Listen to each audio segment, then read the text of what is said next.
Hey, all you cool cats and kittens. Rare. Weird time in the world. This is a video that I myself would love to watch. When I'm thinking about ideas of videos to make, I try to always make videos that I myself would look up on YouTube, videos that would really intrigue me. And this was a video that, I don't know, maybe you'll enjoy, maybe you won't. But these are books that I would like to read that I don't see many people talking about. It's not that these are unpopular books. It's not that these are books that are, under the radar. But these are books that I just feel like I would read, and I haven't seen a lot of conversation about these books. Some of these are older books, some of these are newer books, some of these are books that I've seen a couple of people talk about, but I feel like might deserve a little bit more attention. And these are just books that I want to read. The first book that I want to talk about is Picnic at Hanging Rock by Joan Lindsay. This, I forget where I first heard about this book. Maybe it was in a bookstore, I just stumbled across it. But this seems like a really funky book of its era. The novel, set in 1900, is about a group of female students at an Australian girls' boarding school who vanish at Hanging Rock while on Valentine's Day picnic, and the effects the disappearances have on the school and local community. It was originally published in 1967 in Australia by Cheshire Publishing and was reprinted by Penguin in 1975. It's considered as one of the greatest Australian novels, and I think we know that I have a small obsession with Australia as of lately. Bondi Rescue really got me hard, and I haven't been able to look back since. So I think that I want to pick that up at some point. It's also, I don't think, a very long book, so even if it does end up being a little stinker, it could be something that I end up liking. And I'm assuming a fast-paced read, if it's kind of crime-oriented, which I love. Whodunit. Also, the cover that I'm looking at is seriously iconic, and give a raise to that person. You know what I'm saying? The second book that I want to talk about, the Australian accent is coming out, is Elbow Room by James Allen McPherson. This book I came across because I had read The Stories of Brista J. Pancake, and the foreword of that novel was written by James Allen McPherson. They had both taught at the same school in, I think, Virginia together. And I didn't know about James Allen McPherson, but this was a Pulitzer Prize winner of the 1970s, I want to say, and it's all short stories. Elbow Room is alive with warmth and humor, bold and very real. These 12 stories examine a world we all know but find difficult to navigate. Whether a story dashes the bravado of a young street toughs or pierces through the self-deception of a failed preacher, challenges the audacity of a killer, or explodes the jealousy of two lovers, James Allen McPherson has created an array of haunting images and memorable characters in an unsurpassed collection of honest, masterful fiction. And I was so moved by the introduction of Brista J. Pancake's book, essentially a eulogy that McPherson gives. I was so moved by his writing that I would be so thrilled to pick up this novel, and in particular the version that I'm hopefully putting up on the screen. Anna, do it.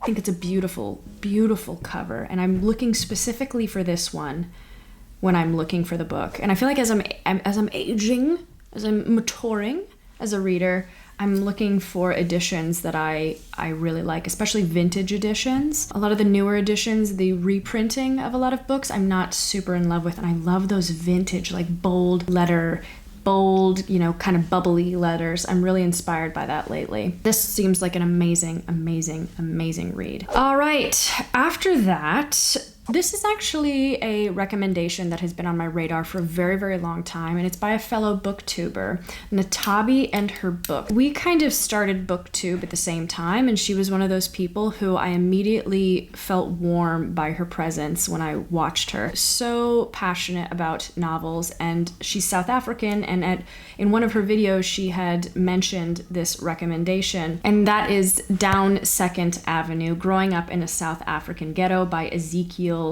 Mafayil. And this is kind of regarded as one of the major classics of South African literature. It's a landmark book that describes Mafalyo's experience growing up in segregated South Africa. Vivid, graceful, and unapologetic, it details a daily life of severe poverty and brutal police surveillance under the subjugation of an apartheid regime. Banned in South Africa after its original 1959 publication for its protest against apartheid, Down Second Avenue is a foundational work of literature that continues to inspire activists today. I'm really, really interested to read that novel, and again, I'm looking for this book in a lot of used bookstores.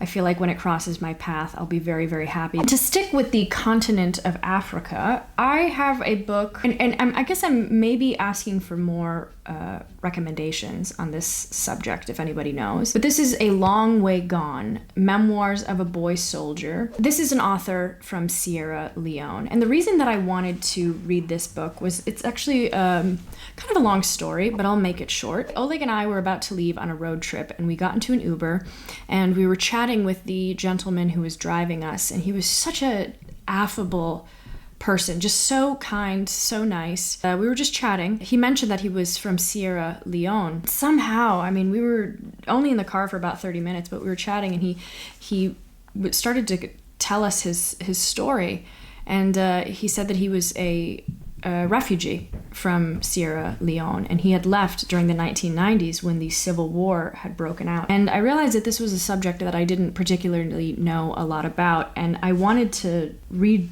a book about it. And kind of the most reputable, I guess, the most well-known book from that subject was this one. I kind of, I just did a quick Google search, and this was kind of the main one that popped up. This book, it's a first-hand account of the author's time as a child soldier during the Sierra Leone Civil War in the 1990s. The book describes the change of the author being an innocent child to being corrupted by war and its effects. And, they say some news outlets and historians have claimed parts of the novel do not correlate with historical events and could possibly be inaccurate. So I don't know. Regardless, I'm interested to read more about that. Or if anybody has a particular novel about that subject, I would like to read. I would like to read more. Going to a book that seems like a horrible segue after that. Wetlands by Charlotte Roche, I think is her last name. This book I'm interested to pick up because I saw the movie Wetlands. And it was a movie that I watched when I first moved to New York City, and it kind of totally blew my mind. And to this day, it still is a movie that, there's whoa scenes. Apparently, this book was incredibly popular in 2008 when it first was released. It was actually the world's best-selling novel in March 2008. So this is semi-autobiographical, it says. It's told by 18-year-old Helen Memel, a schoolgirl who spends some days in the proctological ward of a hospital to be treated for an anal fissure caused by the careless shaving of her behind hair. And it's dealing a lot with the turmoil that she suffers after the divorce of her parents. And apparently it's like a little bit of a controversial book. Who am I to back down from a little bit of a controversial read? I also feel like it might just be a little bit of a romp, which I'm down for. I'm totally down for. And I did enjoy the movie, even though parts of it absolutely tore me apart from top to bottom, babe. But great visuals. Great visuals. And then what another lighthearted read that I have. This is Underground, The Tokyo Gas Attack and the Japanese Psyche by Haruki Murakami. Arguably, maybe one of the lesser known Murakamis. I got really deep into cults. If you're new to the channel, hi, hello, my name is Anna. I love a good cult book. If you don't know, there was a gas attack in the Japanese subway in 1995, and it was kind of orchestrated by this kind of cult-like group. That's how I got turned on to this novel, and I said, oh, Murakami, I'll pick that up. On a clear spring day in 1995, 5 members of a religious cult, it is a religious cult, unleashed poisonous gas on the Tokyo subway system. In an attempt to discover why, Murakami talks to the people who lived through the catastrophe, and in doing so, lays bare the Japanese psyche. As he discerns the fundamental issues that led to the attack, Murakami paints a clear vision of an event that could occur any time, anywhere. Really, really interested to read that. I like Murakami's nonfiction a lot. What I talk about when I talk about running, one of my favorite books. I love it, and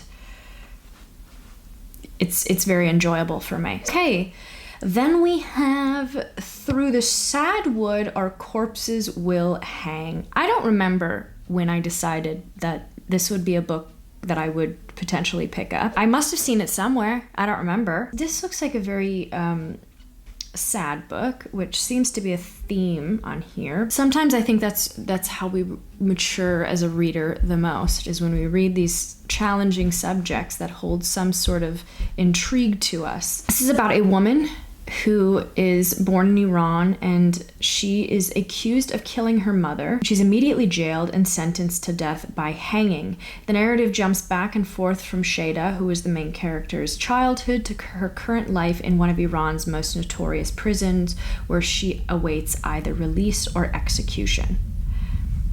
I haven't seen too much about this book, but if you have read this, let me know. I would love to hear if this book is as kind of arresting and startling as it seems like it might be. And then after that, we have Turkish Delight by Jan Wolkers. And the reason that I have this book on here is because my girl, Melissa Broder, who is coming out with Death Valley, and I wrote to the publishers and said I would love to have a copy, and they didn't get back to me.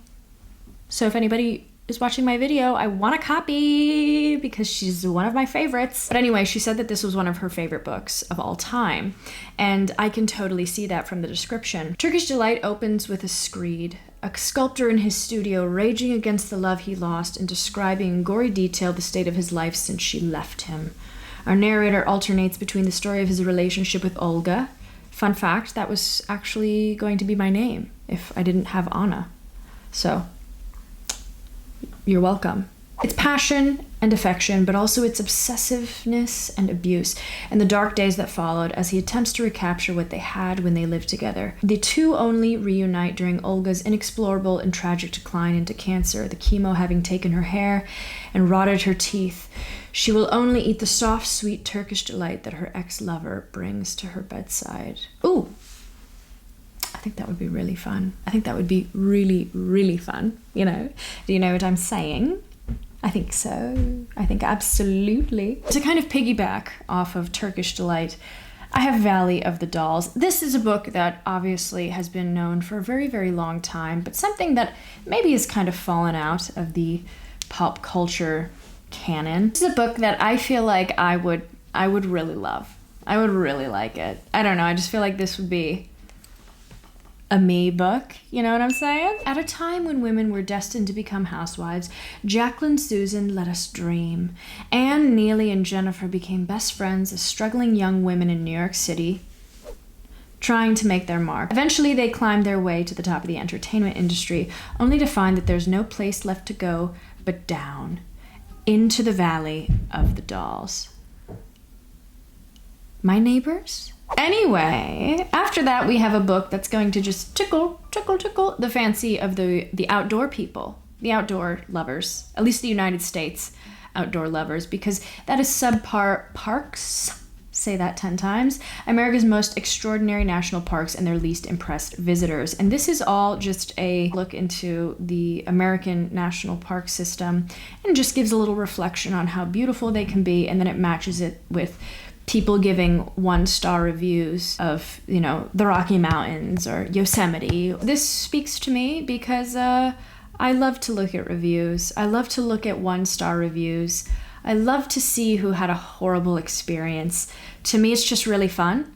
And I've taught a lot of my friends to do the same, to just giggle at people in their absolute displeasure. If I could rate my videos, oh my God, I would have a field day. I would encourage people to leave me their most scathing 1-star reviews of my videos because I think it's so funny. I think it is the peak humor. So this book I would love to read. Really, haha, LOL, LMAO. Totally doesn't go with it, but we have Birds of America, Stories by Lori Moore. I heard about this book because I was listening to a podcast about the guy who did High Maintenance, which for a time was a really amazing depiction of New York City life and one of my favorite shows. Kind of died a little bit in the last seasons, and I don't think they're doing it anymore. But he was talking about how he loved this book, and this is all just short stories about people in America. It's all like very American short stories, kind of scrapping by and trying to make ends meet. A second-rate movie actress in her 30s who has moved back to Chicago, where she makes a seedy motel room her home and becomes involved with a mechanic who has not the least idea of who she is as a human being. A woman newly separated from her husband is on a long-planned trip through Ireland with her mother when they set out on an expedition to kiss the Blarney Stone. The image of wisdom and success that her mother has always put forth slips away to reveal the panicky woman she really is. Christmas transformed into a hilarious and insightful and fundamentally upsetting revelation of crumbling family ties. Just all these fun short stories that I would really, really like to read, and comes highly recommended from someone who I think is a pretty good storyteller. So,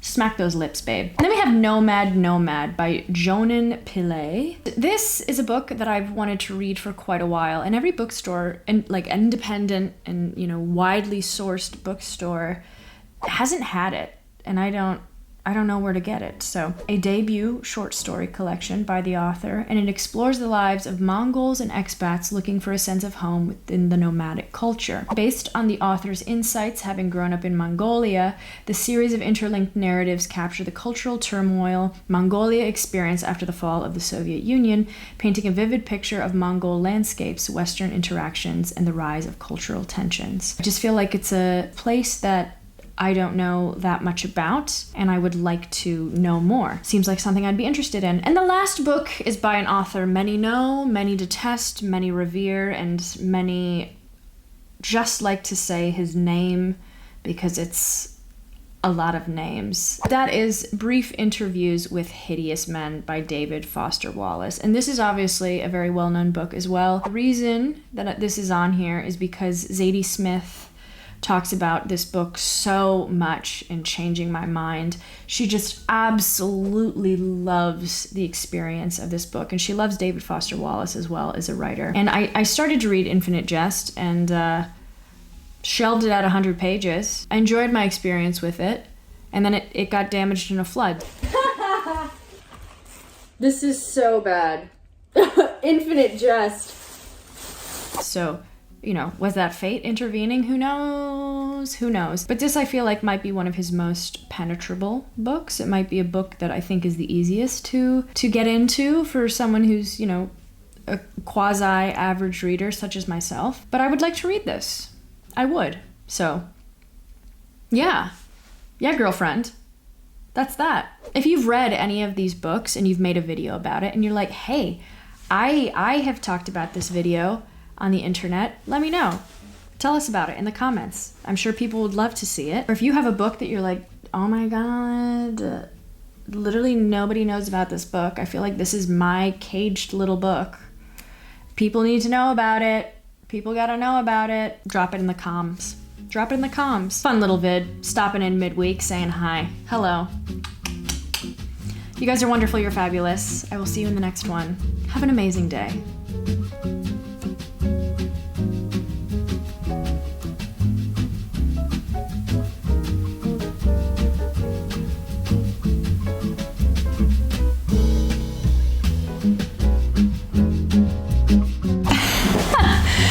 Oh, thank you so much for being here. I should say that too.